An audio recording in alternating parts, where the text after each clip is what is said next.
महागाव तालुक्यातील नेहरूनगर मुळाणा येथील शिवाजीराव मोघे आश्रमशाळेतील 14 विद्यार्थ्यांना विषबाधा।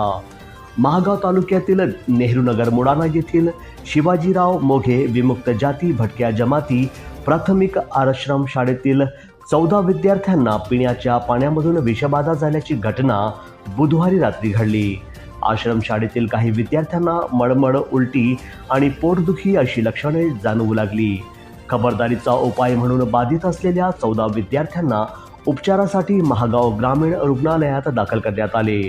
बाधित विद्यार्थ्यांना ग्रामीण रुग्णालयातच रात्रभर उपचारार्थ ठेवण्यात आले। आज गुरुवार दिनांक 26 डिसेंबर रोजी सकाळी 8:30 वाजताच्या दरम्यान विद्यार्थ्यांना रुग्णालयातून सुट्टी देण्यात आली।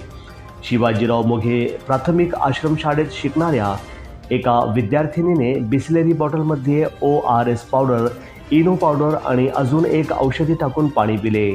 याच बिस्लेरी बॉटलमधील पाणी अन्य 13 सहकारी विद्यार्थ्यांना पिण्यासाठी दिले। सर्व 14 विद्यार्थ्यांना नंतर मळमळ, उलटी व पोटदुखीचा त्रास होऊ लागला। विद्यार्थ्यांची प्रकृती खालावल्याने आश्रमशाळेतील शिक्षक आणि कर्मचारी चांगलेच घाबरले। फूड पॉयझनिंगची लक्षणे जाणवू लागलेल्या विद्यार्थ्यांना उपचारासाठी महागाव ग्रामीण रुग्णालयात दाखल करण्यात आले। वैद्यकीय अधिकारी डॉक्टर उदय करोडकर यांनी बाधित विद्यार्थ्यांवर उपचार केले। प्रकृतीत सुधारणा झाल्यानंतर आज सकाळी विद्यार्थ्यांना डिस्चार्ज देण्यात आले।